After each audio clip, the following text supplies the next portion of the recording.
Do you want to make Battleship in Minecraft? I'm about to show you how. This is what you will need. Pause to view. You can make this at any height, but for demonstration purposes, we're going to do this one 3 blocks off the ground. So what we're going to do, we're going to take our observers and we're going to make a line of 10 observers. Then we're going to repeat that until it is 10 observers wide and 10 observers tall. Next, we're going to move to the pots. If you don't do the pots at this stage, you're going to cause a lot of headache later. So get the pots in front of the observers, go all the way up until you fill it up. Now we're going to move to the back side. We're going to grab our waxed copper bulbs and we're going to do the same thing on the back. We're going to completely cover the observers with the copper bulbs. Now that we have all the copper bulbs on, you should have something that looks like this. So now that we're done with our first module, we're going to create the exact same thing right next to it, but it's going to be facing the opposite direction. Now you just have to add in your copper bulbs to the back of these observers and your pots to the front of them, and you will end up with something that looks like this.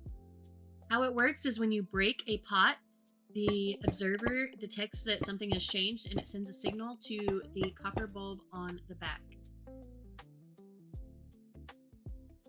When you replace the pots at the end of game to reset the board, it turns all of the bulbs off on the back. We use the buttons to mark where we are putting our ships on our side of the board.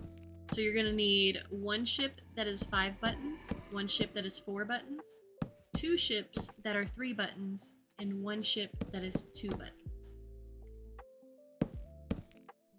So if you've never played Battleship before, it is a 2-player game. So player 1 will break a pot where they think player 2's ship is, and player 2 will tell them whether they missed or hit.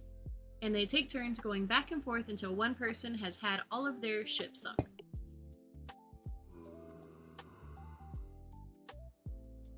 If you have a hard time keeping track of which spots you have hit a ship and which spots you have missed a ship, you can use a lever. All you do is place the lever down and flip it once.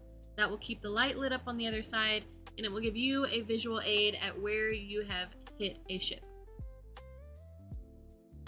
When you reset the game board, if for some reason one of the bulbs is still turned on after you put a pot in front of it, all you have to do is put a button on it and push the button. If you thought about using redstone lamps for this, it won't work. When you break a pot in front of the observer for a redstone lamp, it just pulses and the light goes on and then off.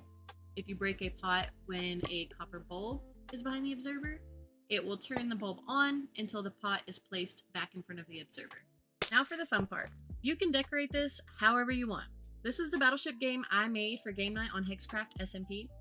You can see how we left the board at the end of game night. We had a lot of fun playing this game. We played for about 3 hours. I created a boardwalk to walk on and a collection system that wasn't efficient. We ended up using allays. You could also collect them by hand if you wanted. More fun things you can add, we had a scoreboard to keep track of our wins for the night. I made a snow farm for snowballs. You can break the pots with snowballs, with your hand, with any tool. It doesn't matter if it has soak touch or not. If it breaks, all the pieces will be there. You just need a crafting table and you can put them right back together again. If you plan on building Battleship in your world, make sure you like and subscribe so you can come back and let me know in the comments how much you enjoyed it. I also live stream 4 nights a week. All of my links are in my bio.